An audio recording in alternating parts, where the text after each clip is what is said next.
Welcome to Workforces. I'm Julian Alssid. And I'm Kaitlin LeMoine, and we speak with the innovators who shape the future of work and learning. Together, we unpack the complex elements of workforce and career preparation and offer practical solutions that can be scaled and sustained. Workforces is supported by Lumina Foundation. Lumina is an independent private foundation in Indianapolis that is committed to making opportunities for learning beyond high school available to all.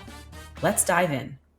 Welcome back, Julian. Isn't it exciting to be kicking off season 3 of Workforces? It is indeed, Caitlin. I can't believe it's been 21 episodes, and definitely looking forward to this season to continue to unpack the cross-cutting themes and the opportunities and challenges that are shaping the future of work and learning. Absolutely. We aim to keep our audience ahead of the curve as the landscape continues to rapidly evolve across education, industry, and training, really at the levels of both policy and practice.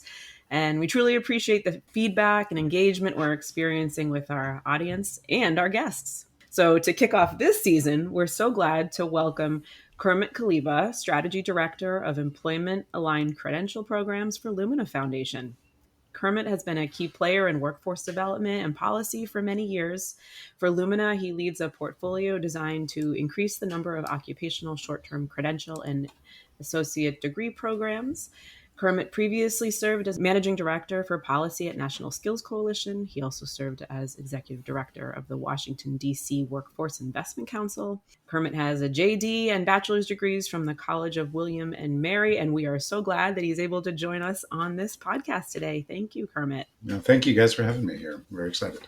Yes, Kermit, thank you. And we're thrilled to have you. And I guess to kick us off, would love to have you tell us about your background and how you approach your work at Lumina. Let me just, start by sharing a little bit about Lumina Foundation and the mission of Lumina, and then how I came to be a part of the organization. Lumina Foundation is one of the nation's largest private foundations focused exclusively on post-secondary education and training. We're headquartered in Indianapolis, but we work nationally. And Lumina is known for for two North Stars in our giving strategy. The first is our focus on credential attainment.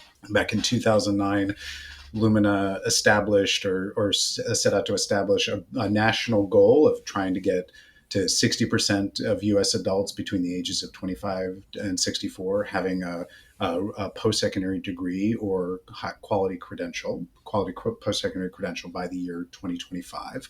And that goal has been, we think, very influential in helping to drive policy and practice in the higher education space. We've seen about a 16 percentage point increase in credential attainment since we announced that goal. So we're still have progress to make, but I think we are making progress towards that goal.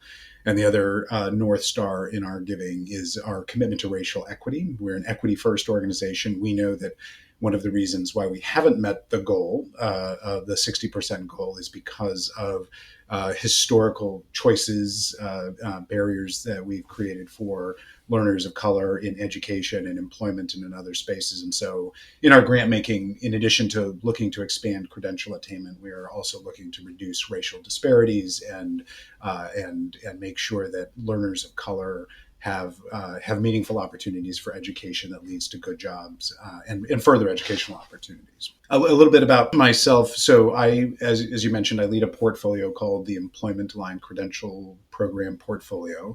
And that portfolio is focusing on, we know that many adult learners are looking for shorter term credentials. We know that folks are looking to get into the labor market quickly, looking to update their skills. They're often facing family or work circumstances that make it difficult for them to do longer term educational pathways. And so we know a lot of adults are hoping to take short-term credentials to be able to move quickly into the labor market or advance in the labor market. And our portfolio is really, how do we make those credentials, how do we identify those credentials that work? How do we help people get into those pathways? How do we make sure that they align with labor market demand? How do we make sure that they connect to further educational pathways? And how do we make sure that those opportunities are equally distributed or fairly and equitably distributed? I came to this work. My first real introduction to the world of short-term credentials, and it's kind of an interesting ecosphere. I started working on this back. For you folks, you may remember in the last decade, we had the federal government was funding what were known as the TACT grants, the Trade Adjustment Assistance, Community College, and Career Training grants, I think is the acronym. And these were grants, federal grants that were meant to support industry community college partnerships. It was $2 billion over 4 years. And these were really, really popular grants, obviously in the community college space, as community colleges were looking to build partnerships with industry and build pathways into targeted sectors. And one thing we started hearing in 2015 or 2016 from our college partners was, we are building, these grants are great. We're building these programs and these pathways. We're working with employers. We think these are going to create good opportunities for workers in our area. But for a lot of the programs we're creating, they aren't eligible for federal Pell Grants or financial assistance, because they're 10-week programs, they're 12-week programs. They're designed to be quick. They're designed to get you quickly into a new job.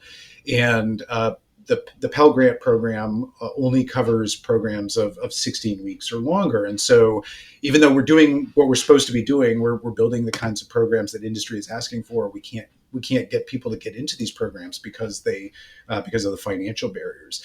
And so I at the time, I was doing federal policy at National Skills Coalition, and we thought, oh, this seems like a problem we can solve. If these are federally funded projects, we should be able to make it so that federal financial aid is available for the credentials and the programs that we're creating.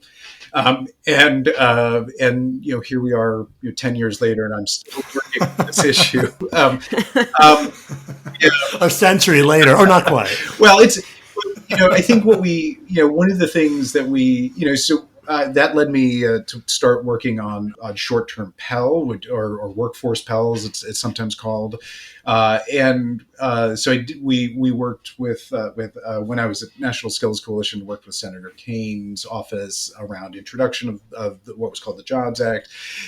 And one of the things that came out of once the Jobs Act was introduced, and the conversation started to grow around the possibility of expanding Pell short-term programs, there were some natural questions that came up about quality, right? So, as folks know, there are a lot of non-degree credentials that are out there in the ecosystem. Credential Engine put out an estimate of about 1 million separate individual credentials. And I think for job seekers, for businesses, for institutions, there's often a lot of questions about, how do we know what quality is? How do we define quality? How do we get good information about whether or not these credentials provide you with the skills and the competencies that you need to be successful? And that in turn led us to a project looking at how are states defining quality non-degree credentials in their workforce system, in their higher education system, in their secondary system. And that in turn led me, when this opportunity came up at Lumina, to make the leap and really start to think about, how do we support how do we answer that question of what are quality credentials? What are the mechanisms that we need to have in place to identify those credentials and to build those credentials, and to make sure that people have the supports that they need to not just to get the credentials, but to be successful on the job. We appreciate learning that story and that journey, and can certainly see how it's brought you to this point. Can you describe some of the projects within your portfolio at Lumina? I'm sure some of them connect to what you just shared, but we'd love to hear a little bit more. I have sort of 3 kind of discrete sets of projects that I support. I have one set of projects is what we sort of inside we call our supply side strategy, and that is, one of the things we've learned about non-degree credentials is that we don't have a particularly robust policy infrastructure in this country around non-degree credentials.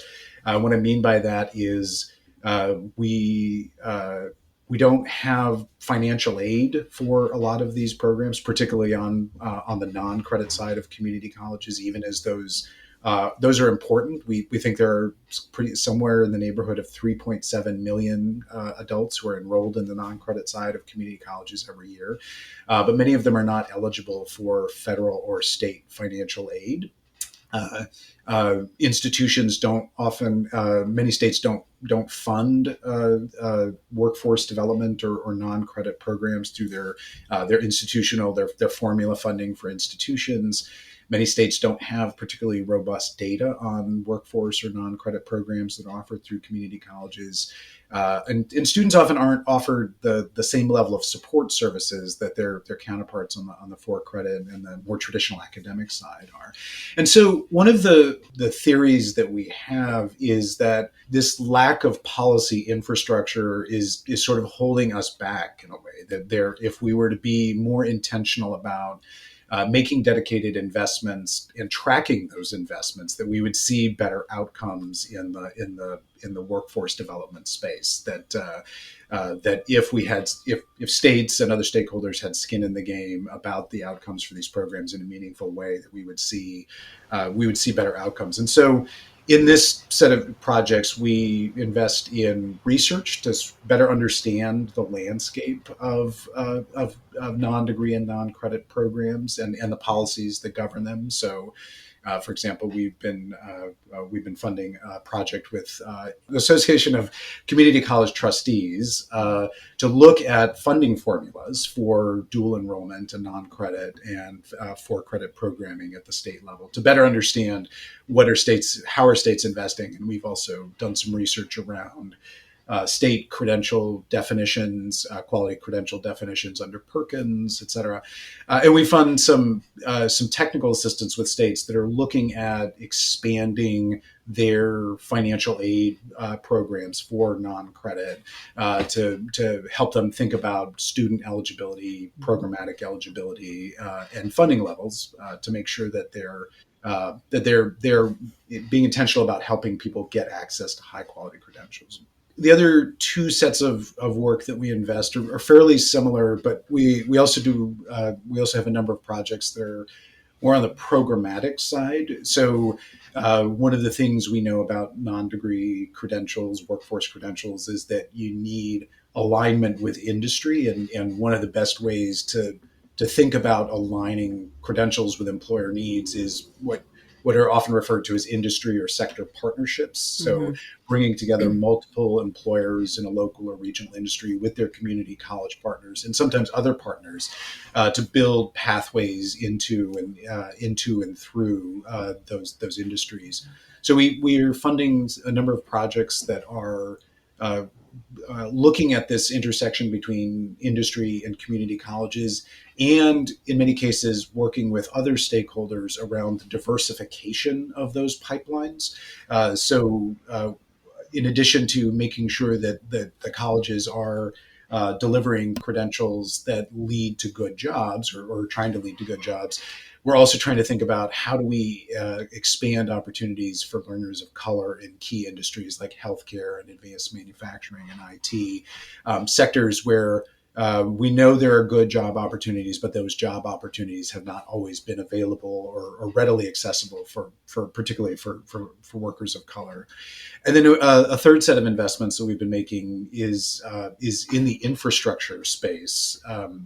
We knew when I first started in 2021, there was a lot of discussion about the possibility of a big new infrastructure bill coming from the federal government, Congress, and the administration, and we wanted to see if we could help position community colleges, in particular, as partners in building the workforce that would be needed to help support those infrastructure projects. You hear President Biden talk a lot about the millions of jobs that will be created through, the IIJA and the IRA and the CHIPS Act, and how many of those jobs won't require a four-year degree. Well, we want to make sure that we have the training and workforce infrastructure to address those Sure. job opportunities. And so we have a set of investments that we've made in California and Virginia and other places around trying to better position community colleges and technical colleges as training partners in that space. So, Kermit, given the investments, the portfolio, your experience, Lumina's experience more broadly, does Lumina what does Lumina see as credentials that work? That's a great question. I'll speak for myself. We do have as part of our credential attainment goal, when we calculate our credential attainment goal, we do include some non-degree credentials, certificates and certifications, as long as they meet a particular wage threshold. So I always get this wrong, but I believe it's 15% above what you could earn with a high school diploma. So that's one way of thinking about defining value is does it offer a wage premium over not having a credential? I think there are other definitions of value that are also important.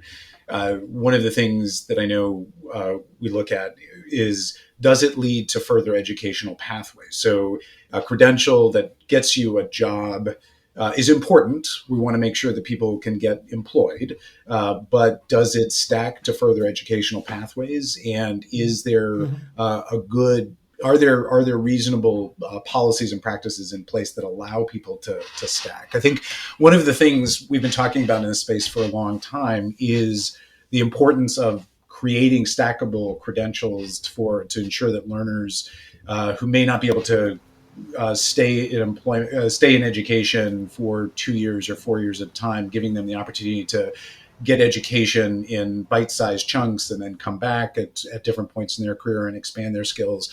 We know that's really important. We also know the data shows that it isn't happening as much as we'd hoped. When we first started talking about stackability, Lumina has funded research around stackability, and we found that there are very few folks who, for example, start on the non-credit side, end out going on to the for-credit side, and I think that's something we as a field need to ask some deep questions about and try to better understand why that's not happening. It makes sense on paper, but I think one question is it really aligned with what people are experiencing when they're in the labor market and in life? And I would say we're also interested in understanding, coming back to your question of what is a valuable credential, I think we're also interested in sort of understanding the value of the credential from the demand side. So how do we make sure that the credentials that are being created and offered really do provide the skills and the competencies that are necessary to do the job? So just as it's inefficient and wasteful for someone to spend time from a learner perspective getting a credential if it doesn't align with labor market value or align with labor market demand, the same is true from an employer perspective. You want to try to reduce the gap between what somebody needs to know to do the job on day one and what the credential is offering. And so I think we're also interested in looking at it from that perspective.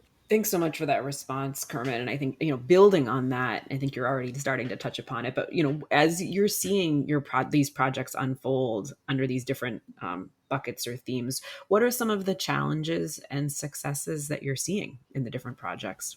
One obvious challenge that we have been running into is, as I mentioned, Lumina is very committed to reducing and eliminating racial disparities and helping to dismantle the structural racism that has impacted so many people in this country's history and continues to have impacts for learners and workers of color today.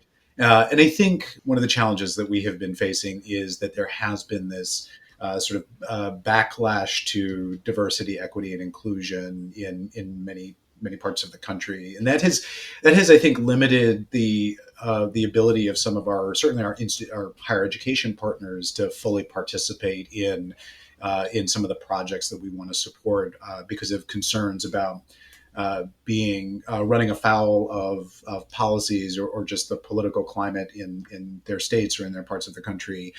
While that has been a challenge, it also then creates an opportunity, particularly for our employer partners as we're making these investments.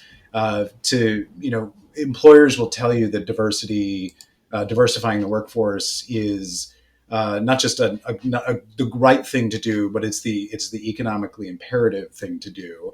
And so I think we are interested moving forward in thinking about how employers can be contributing to in this space, and signaling the importance of diversifying their talent pipelines and making sure that they have that they are able to engage everyone in their community, and not just the folks who have always benefited from these investments. I think that's so. So it is a challenge, but I think also hopefully there's an opportunity here. I would say another challenge that we're seeing is, candidly, and I think we're probably somewhat guilty of this, is initiative fatigue. Community colleges are really marvelous institutions. They do so much, right? They provide traditional academic instruction, leading to a 2-year and in some cases a 4-year degree, increasingly. They provide education and training. They provide dual enrollment. They provide community services, and they do so often without the level of resources that other higher education institutions get. They're positioned as the sort of the low cost option for both academic and workforce training. And I think we agree that they're amazing institutions, but they are often they're being asked to do a lot with very little. And so one of the things we try to do with our grant making is create space to be able to have conversations or to be able to do work that may not otherwise be able to be prioritized. But of course, the challenge I think a lot of the institutions we're working with are facing is there's only 40 hours or 50 hours or 60 hours in the week, and you can only do so much. And so I think that's one of the things we're very conscious of is making sure that we want to create the opportunity and the space for our partners to be as innovative and strategic as possible. But we also need to recognize that they have day jobs, and so even as they want to kind of move the ball forward and be innovative and forward thinking, there is a day-to-day reality that they have to deal with. And I think that is always a tension in the philanthropic space, is making sure that you understand and respect that balance that you're asking of folks, even as you try to partner towards a new goal. So I think those are the two kind of biggest challenges that I can think of. Mm-hmm.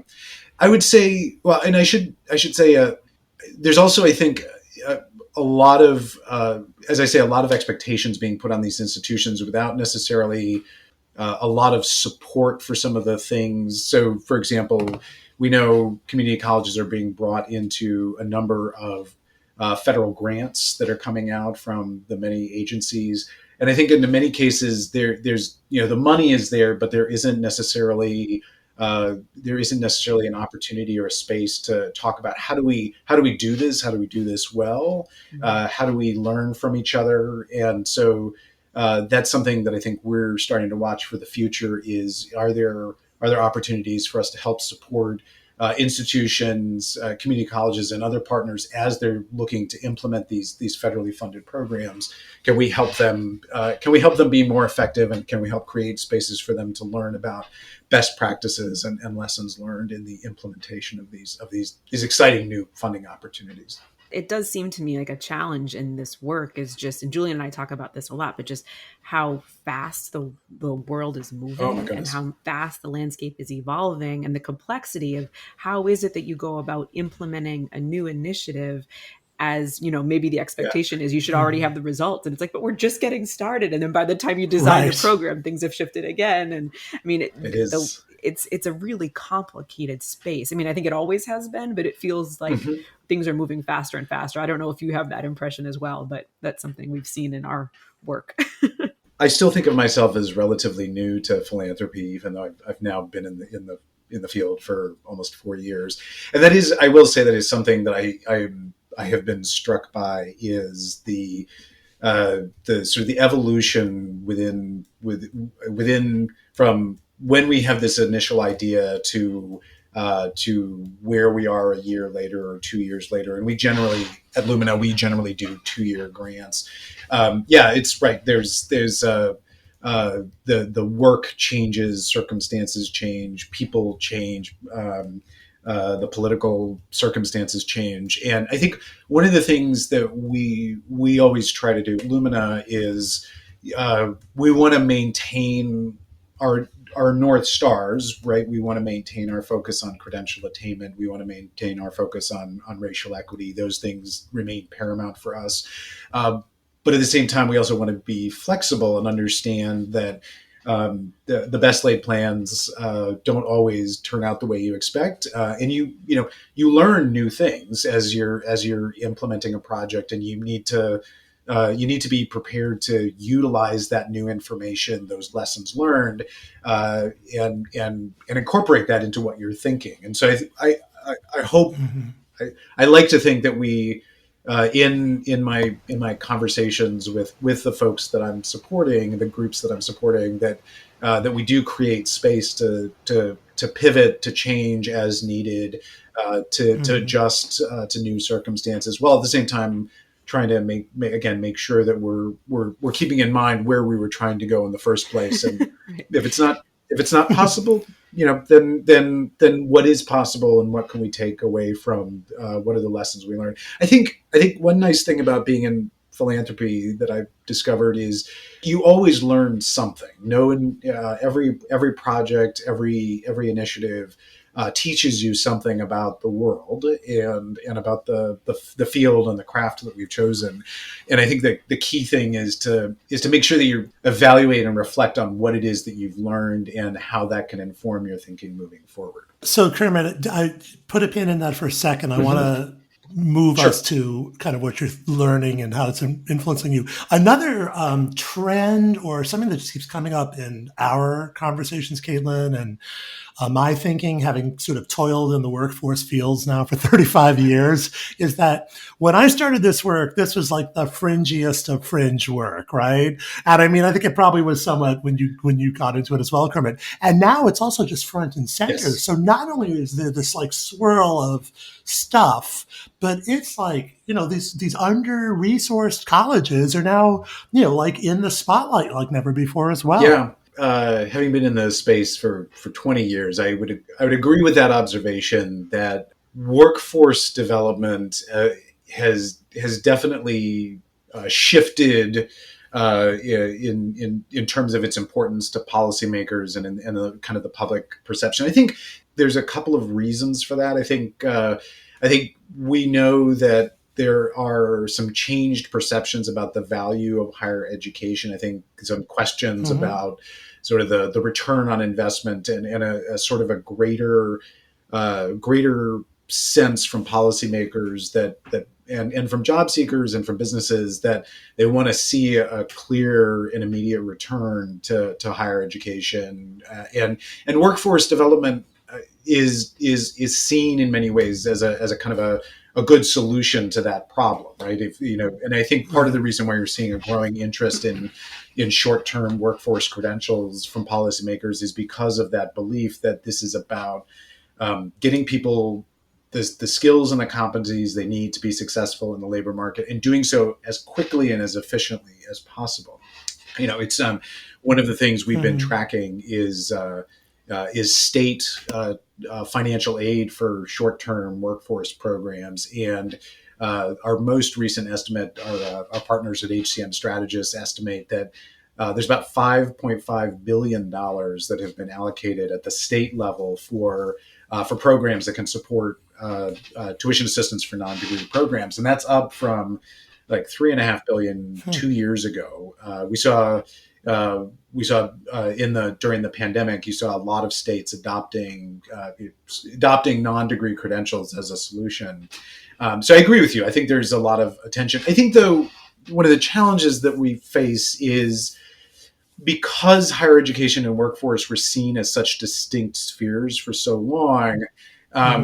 Some of these policy changes are happening kind of in, sort of dribs and drabs. So there may be tuition assistance for non-degree credentials, but it doesn't necessarily mean that there are data systems in place that can count those credentials, or support services that can help make sure that those students can be successful, or institutional capacity to help build the programs that for which that tuition assistance is made available. And I think that's going to be the real test moving forward, is can we translate this enthusiasm for workforce development in an abstract sense, right? This concept of getting people skills quickly and efficiently.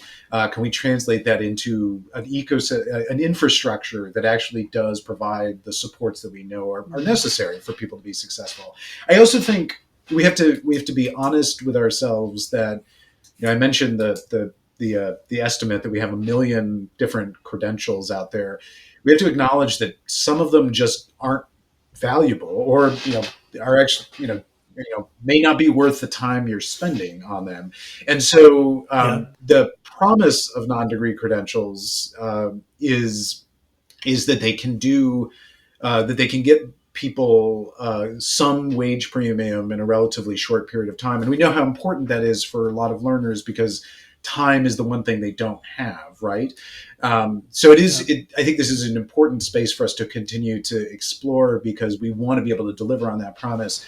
I think part of what we need to acknowledge is that we aren't able to deliver that promise with every credential quite yet. So the challenge for the field is, how do we do this in a way that lives up to the promise for workers and for businesses, and is a good use of our public resources? And that, I think, is the kind of the evolution now, and the challenge for the field today is, if we give you the resources that you've never had before, can you take those resources and run with them? So as we try to move towards a more perfect workforce development union, what are the factors that are influencing your thinking moving forward, Kermit? Well, I'll tell you. So, I think there's a lot of money out there now for workforce development. Although, interestingly, money that's coming from places that we probably weren't expecting. So, if you think about we talk a lot about the three big federal infrastructure laws: the IIJA, the Inflation Reduction Act, and the CHIPS Act.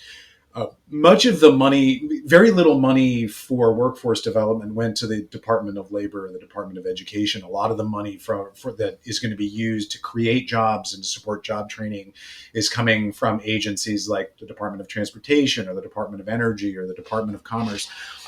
So demand side agencies rather than the supply side agencies. And so that's both a challenge and an opportunity for us. It's a challenge because I think for traditional higher education and workforce professionals, if you're used to working with your state labor agency or your state higher education agency, you don't necessarily have a relationship with your state energy department or your water resources department in your municipality, and so there's a relationship building component and a very important time component, right? Because the money is only going to be available for so long. So I think that it is a real challenge. That is, if you're waiting for these new players, these new partners to come to you, they may, but they may not. And so it is kind of imperative, I think, for higher education to sort of be more be ready to start the conversation and make themselves available to be a part of these conversations. But then, of course, it's a real opportunity, right? Because I think we know that the funds that are out there, there are a lot of different job projections, but we know that there are supposed to be millions of jobs that will be created, particularly jobs that don't require a 4-year degree. And so the opportunity is there for community colleges and other workforce partners to really step in and be the providers of education and training that help people get those jobs and get an advance into careers and further opportunities. So, so that's one thing that I'm thinking about is just the importance of taking advantage of this moment in time where we always complain in the workforce space about not having enough resources to do the work. And now if we're thinking creatively about how to build these partnerships, there's literally billions of dollars out there that can be used for workforce development. We just have to figure out how to do it. And I will say, the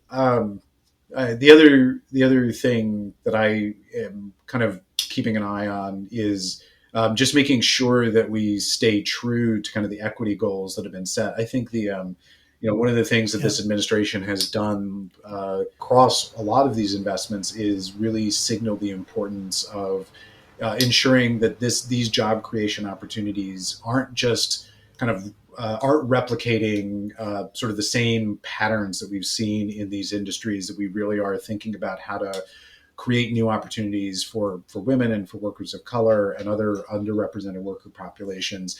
I think we have a tremendous opportunity and space to use this to really think creatively with employers and education and training providers and other community partners, to really be thinking about what are the barriers that have kept people out of particular industries or particular occupations. How do we use this moment in time to be true to, I think, what our country's founding mission is, which is to create economic prosperity for all, or to allow for economic prosperity for all. So I think that's Mhm. something that I'm continuing to watch, is how do we structure the work in a way that allows us to really to follow through. Yeah, absolutely. And I feel like we could ask so many more questions, Kermit. So based on your lessons learned and, and what you're thinking present day, what are some practical steps our audience can take to become forces in designing scalable employment aligned credentials and related initiatives? I do think there's some tried and true practices around, to the extent that our goal here is to help people find jobs.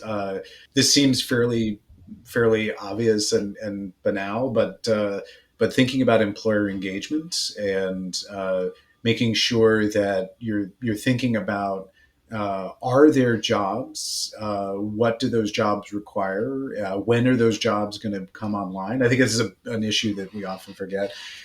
Is the sort of the hiring, the hiring cycles that employers have, and when they're bringing people on. I think building strong partnerships between employers and education and training providers and other stakeholders is really crucial. I think the other stakeholders are really important. I think one of the things we've seen is that if you're trying to diversify your talent pipelines, oftentimes the biggest barrier is trust, right? Do you have you don't have a strong history between industries, and often between institutions and underrepresented communities. So engaging trusted partners in that space who can help broker and build trust is important. I think we're seeing that a lot. I think being prepared to have honest conversations with employers about what's working. I think Mhm. put a lot of the pressure for the success of training on education and training providers without really thinking about what is it about the jobs that you're offering, whether it's the pay or the benefits or the work climate that makes you an attractive employer and makes somebody want to stay with you. I think we should be thinking about a training program as not just entering a class and exiting a class, but really, that first 6 months or the first year of employment if the program isn't working because people don't want to stay at a particular company or aren't happy in the industry. um, are you as employers doing everything you can to keep folks? And are there things that you could be doing that would make it easier for you to not only find the talent you're looking for, but to keep the talent? And I know one of the things we've been seeing in some of our earlier grants was, you know, particularly around racial and gender equity. Uh, you know, Companies very excited about bringing in all female cohorts, or are really focusing on populations of color. But when folks showed up, for their first day on the job, they found that the work environment wasn't particularly conducive, and wasn't very friendly. And I think that is something that we need to start to think about, is what is the employer role in education and training beyond just sort of identifying what they're, being a passive recipient of talent. How can you be an active partner in the success of your workforce? And so I think those are some things that I think I want we are interested in continuing to explore is how do you build tighter and more organic partnerships between employers and education and training providers, particularly community colleges. And Kermit, while I know you're in a policy role and saw that as speaking to the practitioners, truth is, number one, it's amazing advice, and I would also just sort of interject. And for policymakers, make sure all of that can happen. That's right.